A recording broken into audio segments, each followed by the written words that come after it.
नमस्कार, मैं हूं सुशील बहुगुणा। कोरोना से जुड़ा जो लॉकडाउन है उसमें कई राज्यों में राहत मिल सकती है जून के महीने में, जून की शुरुआत में। उत्तर प्रदेश ने आज ऐसी कुछ राहतों का ऐलान किया। योगी सरकार ने 1 जून से कहा है कि सुबह 7 बजे से शाम 7 बजे तक ये राहत मिलेगी।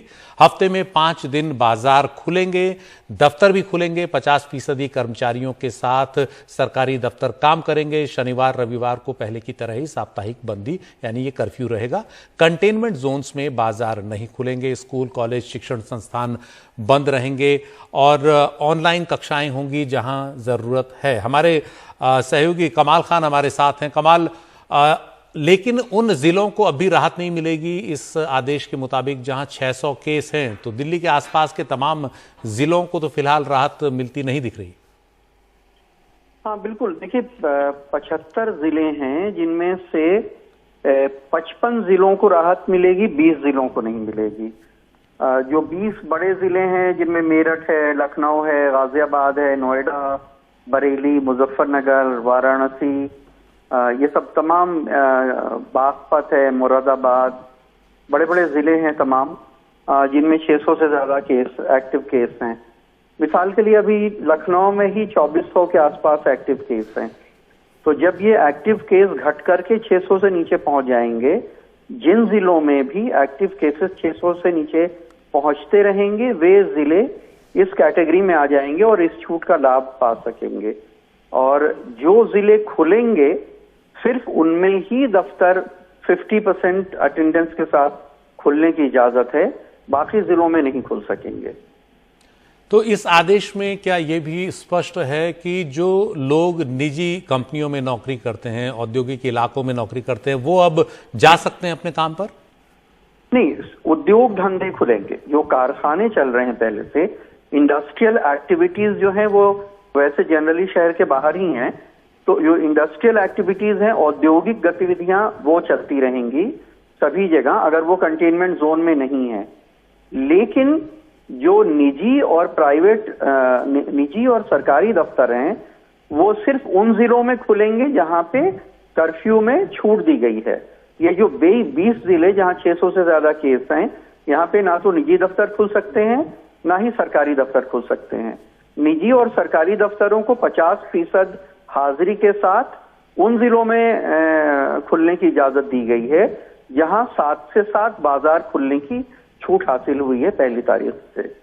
जी शुक्रिया कमाल, आप बने रहिए हमारे साथ। अगली खबर पर भी हम आपसे जानकारी चाहेंगे। ये खबर उन्नाव से जुड़ी है। यहाँ गंगा का पानी उफान पर है और यहाँ के बक्सर कस्बे में कुछ शव गंगा नदी में तैरते नजर आए। उनकी वीडियो कुछ लोगों ने बनाई है।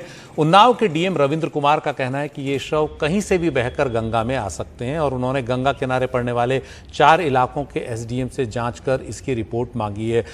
कमाल, जो अब ये ताज़ा तस्वीरें आ रही हैं, इसमें कौवे भी इन शवों पर बैठे हुए दिख रहे हैं।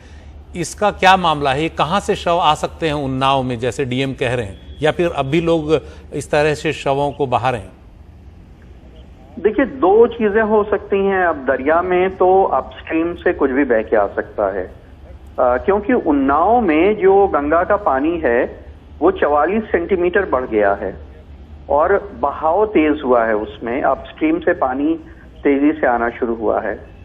दूसरी चीज ये है कि जो बक्सर इलाका है, यहाँ पे गंगा के बीच में एक टापू जैसी जगह थी, बालू का एक टापू था, जिसमें पिछले दिनों बहुत सारी खबरें बन गई थी और ये खबरें भी आई थी कि कोविड से मरने वालों के, बहुत सारे लोगों के लोग वहां पे शवों को दफन कर दे रहे हैं और बहुत सारे गरीब लोग जिनके पास चिता की लकड़ी खरीदने का पैसा नहीं है, उनके यहाँ कोई मर रहा है या कोविड से मर रहा है, तो वहां पे उसको गाड़ दे रहे हैं।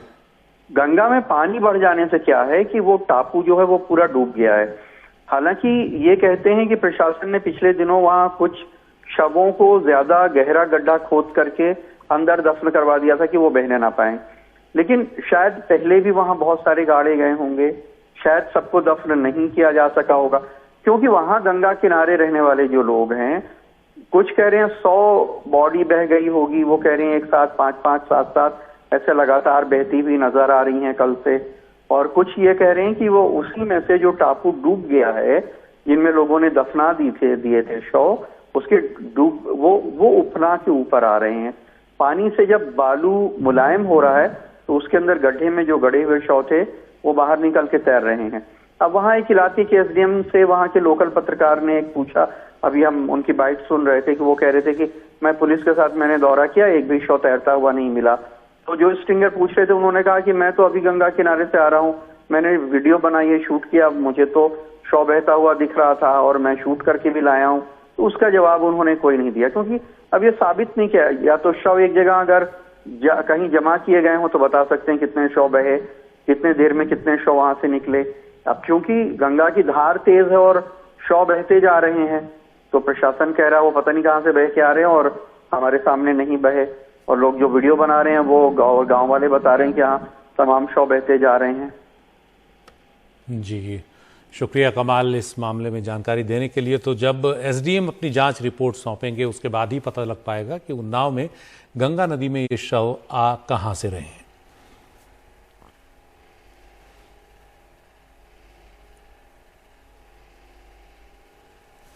और उत्तर प्रदेश से ही अगली खबर, यहां बलरामपुर में एक कोरोना संक्रमित व्यक्ति की मौत के बाद उसका शव नदी में फेंकने का मामला सामने आया है। इसका वीडियो सामने आया है जो किसी को भी हैरान कर सकता है, चौंका सकता है। दो व्यक्ति दिख रहे हैं, एक ने पीपीई किट पहना हुआ है, एक पुल पर खड़ा है। दोनों शव को सड़क से उठाकर पुल की रेलिंग पर रखते हैं।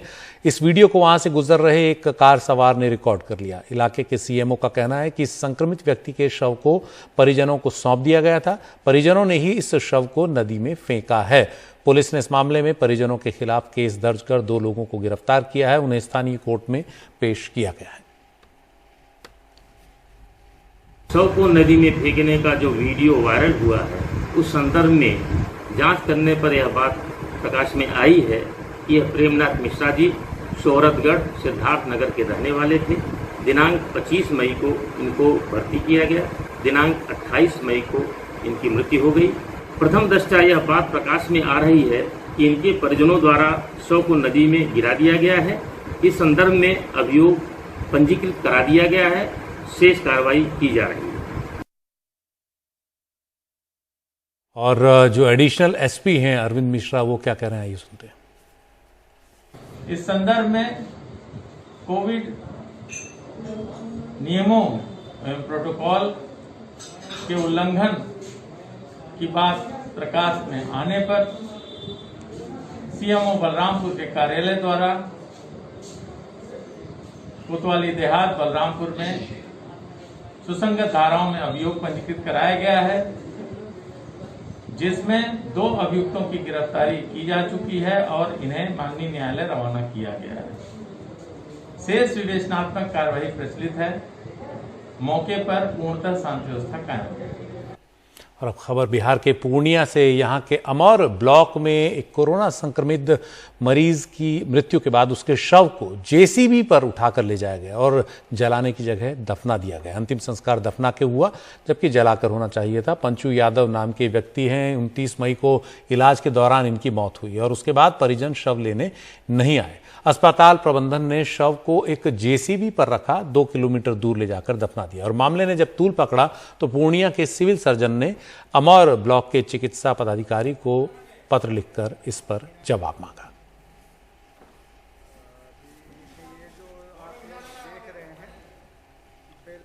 यहाँ पे कुछ देर पहले हमारे सीओ साहब और बीडीओ साहब भी आए हुए थे, साहब उस जमा लड्डू साहब भारती जी।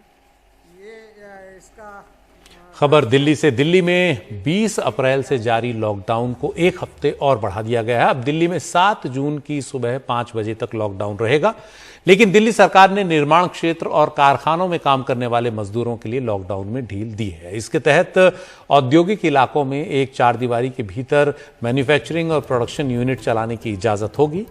कंस्ट्रक्शन साइट्स के भीतर निर्माण कार्य किया जा सकेगा। ये दोनों छूट कोरोना के सभी नियमों के पालन की शर्त के साथ ही दी गई है। नियमों का उल्लंघन करने पर कंस्ट्रक्शन साइट को बंद भी किया जा सकता है।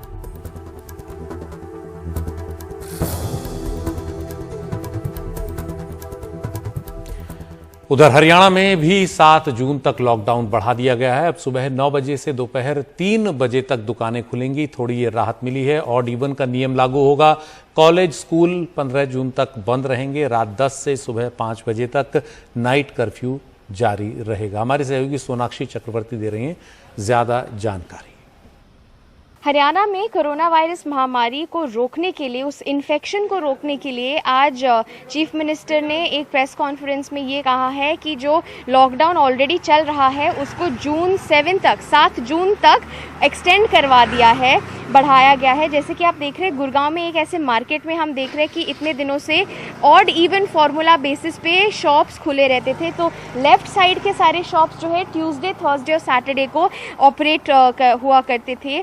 लेकिन आज चीफ मिनिस्टर साहब ने ये कहा है कि लॉकडाउन जो है 7 जून तक उसको एक्सटेंड करा दिया जाएगा, लेकिन उसमें टाइमिंग्स थोड़ा सा ऊपर नीचे करवाया जाएंगे। और मॉल्स जो है, मॉल्स भी ओपन हो जाएंगे, उनको भी ऑपरेशनल करवा दिया जाएगा, लेकिन उसमें भी कुछ रिस्ट्रिक्शंस है, कुछ काबू डालेंगे।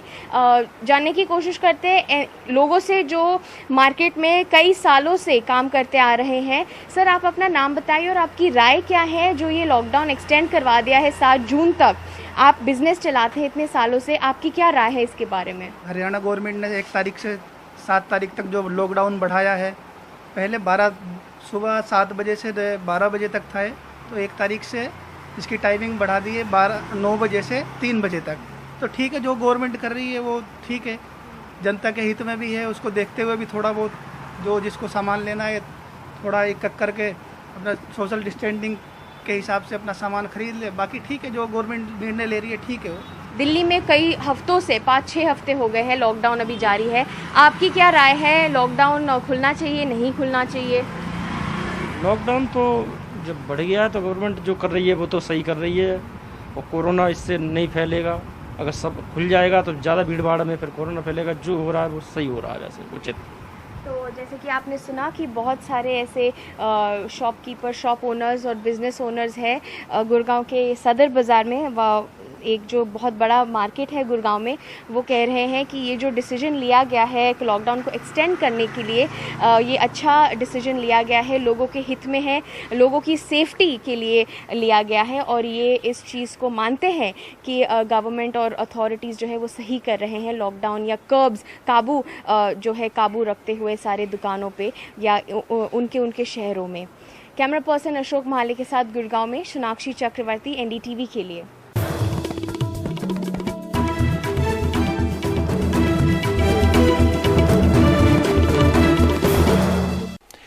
मोदी सरकार के 7 साल पूरे हो चुके हैं, 5 पहले दौर के और 2 दूसरे दौर के। और इस मौके पर मुख्य विपक्षी पार्टी कांग्रेस ने आरोपों की झड़ी लगा दी है। अर्थव्यवस्था से लेकर महामारी तक 7 मुद्दों पर सरकार को घेरते हुए कांग्रेस ने कहा है कि 7 साल में मोदी सरकार ने 7 आपराधिक भूल की हैं। इस मौके पर कांग्रेस ने एक वीडियो के जरिए मोदी सरकार की ये नाकामियां गिनाई। 4.5 मिनट के इस वीडियो के जरिए कांग्रेस ने बताने की कोशिश की कि किस तरह पिछले 7 सालों में मोदी सरकार ने भयंकर गलतियां की हैं। 7 सालों से बेरोजगारी अपरंपार, 7 सालों से कमर तोड़ महंगाई की मार, 7 सालों से लगातार गरीब की जिंदगी पर वार, 7 सालों से धरती पुत्र किसान पर सत्ता का प्रहार, 7 सालों में अर्थव्यवस्था का कर दिया बंटाधार, और 7 सालों बाद सीमा पर अभी भी बाकी है प्रतीकार। कांग्रेस ने इन 7 सालों में संवैधानिक संस्थाओं और मीडिया को कमजोर करने, चीन को भारत की जमीन से न खदेड़ पाने और कोरोना काबू करने में नाकामी का भी आरोप लगाया है। पर क्या गंगा मैया में बहती हजारों लाशें, उन्नाव, प्रयागराज और कानपुर में मिट्टी के तले दबी सांसें, सरयू तट पर उतारी जा रही लाल चुन्नियां, शमशान घाट की नई चुनी ऊंची ऊंची दीवारों के पीछे दहकती आग की चिमनियां, क्या यह सब क्या यह सब मेरी भारत मां की संस्कृति और संस्कार हो सकते हैं? नहीं, कभी नहीं। नोटबंदी और महंगाई जैसे मुद्दों को उठाने के बाद भी 2014 के बाद कांग्रेस कोई बड़ी चुनावी कामयाबी हासिल नहीं कर पाई है। ऐसे में मोदी के सामने विपक्ष के मिलजुल कर लड़ने के सवाल पर कांग्रेस अभी पत्ते नहीं खोल रही। क्या 7 साल के अपने विपक्ष के अनुभव में आपने ये सीखा है और क्या आगे आने वाले दिनों में विपक्ष के उन नेताओं को ज्यादा तरजीह देकर या उनको आगे कर कांग्रेस पार्टी एक ऐसा फ्रंट बनाने की कोशिश करेगी ताकि जो वोटों का बंटवारा होता है वो रुक सके? कांग्रेस पार्टी वक्त की नजाकत को समझते हुए, परंतु हमारे लिए अपना अस्तित्व कांग्रेस सबसे पहले है। सभी पार्टियां कहीं ना कहीं कांग्रेस की विचारधारा और सोच से निकली है, तो इसलिए कांग्रेस की उस सोच को आगे ले जाने और सुदृढ़ करने के लिए जो भारत की आत्मा से जुड़ी है, हम हर संभव कार्य कर रहे हैं और करते रहेंगे। अगले साल यूपी जैसे बड़े राज्य में चुनाव है। इसका नतीजा बताएगा कि कांग्रेस जिन मुद्दों को लेकर जनता में गुस्सा बता रही है वो है भी या नहीं, और इसी से 2024 का भी एक अंदाजा मिलेगा। नई दिल्ली से Umashankar Singh, NDTV India. Corona महामारी के दौरान हजारों डॉक्टर्स देवदूत बनकर लोगों के सामने आए, तो वहीं कई अस्पताल ऐसे भी हैं जहां इस आपदा में अवसर दिखा और उन्होंने लोगों को खूब लूटा। तेलंगाना सरकार ने कुछ अस्पतालों में कोरोना मरीजों के इलाज के लिए दी इजाजत रद्द कर दी है और 60 अन्य अस्पतालों को ज्यादा बिल लेने के मुद्दे पर नोटिस भेजा है। उमा सुधीर की ये रिपोर्ट। पोचम्मा का कहना है कि उसे अपने कोरोना पॉजिटिव बेटे को नॉन इन्वेजिव वेंटिलेटर सपोर्ट के लिए प्राइवेट अस्पताल से सरकारी अस्पताल में मजबूरी में ले जाना पड़ा। उनका कहना है कि अस्पताल हर रोज का 1 लाख रुपए मांग रहा है और वो इतना अपना घर बेचकर भी नहीं दे सकती हैं। हम गरीब हैं, हम इतना खर्च नहीं उठा सकते, इसीलिए हम उसे यहाँ ले आए। तेलंगाना सरकार ने कोरोना मरीजों के इलाज के लिए दरें तय की हुई हैं, लेकिन कई अस्पताल इसे नहीं मान रहे हैं। ज्यादा बिल लेने के आरोपों के बाद 64 अस्पतालों को कारण बताओ नोटिस और 5 अस्पतालों से कोरोना मरीजों का इलाज करने के अधिकार ले लिए गए हैं। विरिंची अस्पताल का कोरोना मरीजों के इलाज का अधिकार दूसरी बार छीना गया है। अस्पताल पर लापरवाही का आरोप है। गुरुवार को एक मरीज के रिश्तेदार पर अस्पताल में डॉक्टर पर हमला करने का आरोप है। मरीज की 2 हफ्ते के इलाज के बाद मौत हो गई।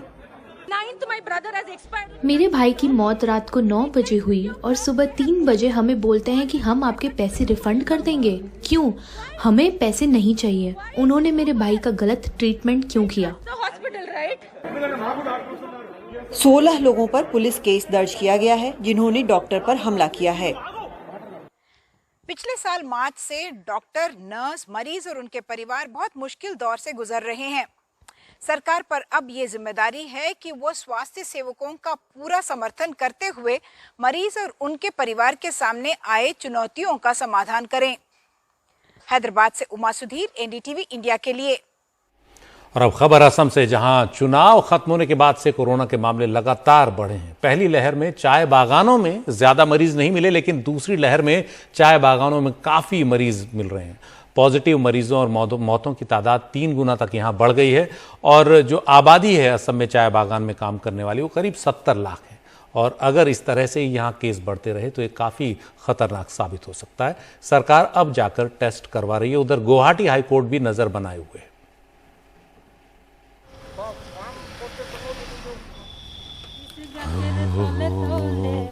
47 साल की मंजू तांती अपना हौसला बनाए रखने के लिए गाना गा रही हैं। वो तिनसुकिया के टी स्टेट में चाय की पत्तियां तोड़ती हैं। ये चाय की पत्तियां को इकट्ठा करने का समय है। तमाम तरह की पाबंदियों के बावजूद चाय बागान में काम करने की इजाजत है, लेकिन मंजू, जिनके 2 बच्चे हैं, डरी हुई हैं। उनके साथ काम कर रहे 30 लोग पिछले कुछ दिनों में कोरोना पॉजिटिव आए हैं। डर तो लग रहा है, जो बागान में हमारा साथ इतना आदमी हम लोग काम करते हैं, हुआ है बहुत कम हुआ है, लेकिन हमारा बागान में बहुत ज़रूरी है ये वैक्सीन लाने के लिए। ये सभी की ज़रूरत है। ऐसे बिना वैक्सीन में तो कब कहाँ कब कैसे हो जाए इसको तो किसी को पता नहीं चलता है। चाय बागान में जिस जगह पर मजदूर रहते हैं उसे कंटेनमेंट जोन घोषित कर दिया गया है। संक्रमित मरीजों का इलाज बागान के अंदर कोविड केयर फैसिलिटी में हो रहा है।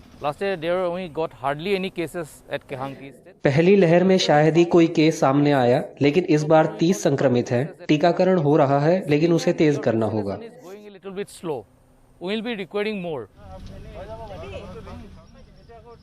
ऐसा लगता है कि वायरस तेजी से फैल रहा है। असम सरकार के मुताबिक राज्य में 800 चाय बागान हैं, 370 कोरोना से प्रभावित है। वहीं सिर्फ 271 में कोविड केयर सेंटर है। 28 मई तक दूसरी लहर में 6146 चाय बागान मजदूर पॉजिटिव आए थे। 43 की मौत हुई है। पिछले 10 दिनों में चाय बागान के मजदूरों में कोरोना केस 300% बढ़ा है। मौतें भी 3 गुना ज्यादा हुई हैं। 57 नए कोविड केयर सेंटर बने हैं, लेकिन प्रभावित 29 टी गार्डन में कोविड केयर सेंटर नहीं है। 43% मरीज ठीक हुए हैं, लेकिन अभी भी 3500 एक्टिव केस है। टी ट्राइब कल्याण मंत्री लोगों को जागरूक कर रहे हैं, जिससे बीमारी को फैलने से रोका जा सके। बागान पे एक कमेटी कर दिया गया है और वो लोग देख रेख कर रहे हैं, ताकि हम सभी जो जानकारी है वो साथों साथ हम हासिल कर सके, और वैक्सीन लेना हो या टेस्टिंग करना हो, इसमें भी वो कमेटी सभी को सहायता कर रहा है। जो पॉजिटिव मिला उनको हम लोग हॉस्पिटलाइज करके रखे हैं, लेकिन उनका लड़का बच्चा के लिए खाना पीना के लिए सरकार का तरफ से पूरे घर का राशन के लिए 2000 रुपया दिया जाता है। गुवाहाटी हाईकोर्ट में दाखिल PIL पर राज्य सरकार से चाय बागानों में कोरोना के हालात पर लिखित जवाब 31 मई से पहले मांगा गया है। तिनसुकिया से रत्नदीप चौधरी की रिपोर्ट, NDTV इंडिया।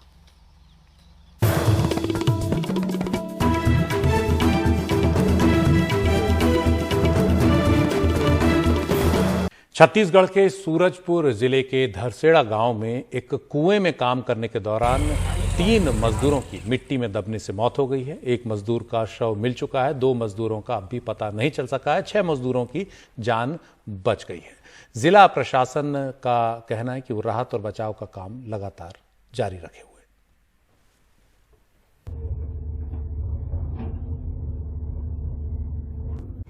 देखिए, चूंकि ये जो दुर्घटना हुई है ये मिट्टी के धसकने के कारण हुई है, तो हमको अभी भी बहुत सावधानी से काम करना पड़ रहा है। कल शाम से लगातार हम जुटे हुए हैं। अभी हमने उसमें जो 3 लोग दबे हुए हैं उनमें से एक को रेस्क्यू कर लिया है, और बाकी हमारे साथ SDRF की टीम लगी हुई है, SCCL के एक्सपर्ट्स की टीम लगी हुई है।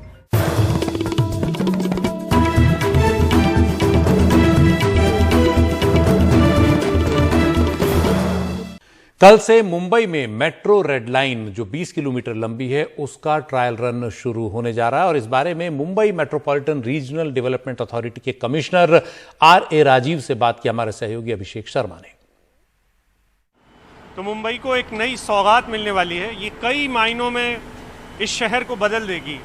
मुंबई जो है दिल्ली या दूसरे शहरों से इसलिए भी अलग है क्योंकि मुंबई जानती है कि पब्लिक ट्रांसपोर्ट क्या होता है, क्योंकि वो शहर जो पब्लिक ट्रांसपोर्ट पर चलता है। तो ये मुंबई का लोकल नए किस्म का डब्बा होने वाला है, या मुंबई जब नए किस्म की बनेगी तो किस तरीके की होगी ये आप अंदाज़ा लगा लेंगे। हमारे साथ MMRDA के मिस्टर RA राजीव साहब हैं, कमिश्नर हैं, और उनकी मेहनत रही है इस सब को वक्त पे पूरा कराने के लिए, क्योंकि मुंबई के जो पिछले प्रोजेक्ट्स थे उनमें बहुत सारी डिलेज थे, और कोविड के वक्त में आप अंदाज़ा लगाइए कि जब सब कुछ रुक रहा था तब भी सरकार ने ये ठानी थी कि उनको ये शुरू कराना है, क्योंकि मुंबई के शहर के जो लोग हैं उनका दर्द सबसे ज़्यादा मैं समझ सकता हूँ कि किस तरीके से लोगों को ट्रेन में लोकल्स में जाना पड़ता है और उनके पास कोई विकल्प नहीं होता है। राजीव साहब, बहुत बहुत शुक्रिया, आपने वक्त निकाला। ये किस तरीके से अलग है आपकी मेट्रो, और फिर दूसरा ये कि आप जब इसका इनॉग्रेशन करने जा रहे हैं तो शहर क्या क्या उम्मीदें करें आपसे? अलग इस मामले में अगर आप पुराने मेट्रो 1 से कंपेयर कर रहे हो, जो कि अभी 11.4 किलोमीटर की चलती है वर्सोवा से घाटकोपर के बीच में, तो ये आधुनिकतम जो तकनीकी हैं आज तक जो मेट्रो में कहीं भी विश्व में अपनाई गई हैं, वो सारी तकनीकियों का उपयोग किया गया है। ये एक फाइनली ड्राइवरलेस ट्रेन होने वाली है। शुरू में हम ड्राइवर भले ही यूज़ करें, बट फाइनली ये एक ड्राइवरलेस टेक्नोलॉजी की ट्रेन है। CBTC सिग्नलिंग सिस्टम पे आधारित है, तो उसमें ड्राइवर नहीं रहता है। कोई भी ऑब्स्ट्रक्शन इस ट्रेन के सामने हो तो ऑटोमेटिक डिटेक्शन होता है उसका। तो ट्रेन का सिस्टम है उसको ऑटोमेटिकली डिटेक्ट कर लेता है, तुरंत रुक जाती है ट्रेन, और फिर जो है जब वो ऑब्स्ट्रक्शन दूर होता है तो फिर आगे बढ़ती है। तो इस तरह से ये एक ऑटोमेटिक सिस्टम पे आधारित है, सिग्नलिंग पे आधारित ये ट्रेन है। उसके साथ साथ जो हम लोगों ने इसकी स्टेनलेस बॉडी को जिस तरह से डिज़ाइन कराया है, इसमें बहुत सी ऐसी नई चीज़ें हमने इंक्लूड की हैं, जैसे कि साइकिल स्टैंड सबसे पहली बार किसी मेट्रो ट्रेन में हर एक कोच में एक ऐसे इंट्रोड्यूस किया गया, वो इसमें इंट्रोड्यूस किया गया है। क्योंकि जो first and last mile connectivity है वो बहुत ज़्यादा महत्वपूर्ण होती है और किसी भी मेट्रो सिस्टम के सक्सेस का एक कारण बनती है। ये अभी आप 20 किलोमीटर की चलेगी? ये जो लाइन है, लाइन 2A, वो 20 किलोमीटर की है, 18 किलोमीटर की। अभी जो आप डिस्टेंस नेक्स्ट 200 मीटर वो बता रहे हैं, ये स्टेशन पूरा सिस्टम है इसमें। लेकिन जो फेज़ 1 बनेगा इसका, वो फेज़ 1 जो है दहानुकरवाड़ी स्टेशन ऑफ लाइन 2A, यहाँ से शुरू हो करके और ये फिर जाएगा लाइन 7 के RA कॉलोनी के स्टेशन तक। तो 18 स्टेशन उसमें कवर किए जाएंगे 20 किलोमीटर के उसमें रास्ते में। तो ये पहला फेज़ है। अदरवाइज दोनों फेज़ मिला करके इसमें और भी स्टेशंस जोड़े जाएंगे। पहले फेज़ का हम जो ट्रायल रन शुरू कर रहे हैं वो कल माननीय मुख्यमंत्री के हाथों शुरू हो रहा है। इसमें मैं आपको बता दूं कि एक कोच में करीब 316 लोग बैठ सकते हैं और खड़े रहने की सारी कैपेसिटी को लेकर के पूरी ट्रेन करीब 3000 लोगों को लेकर के पीक आवर में ट्रेवल कर सकते हैं।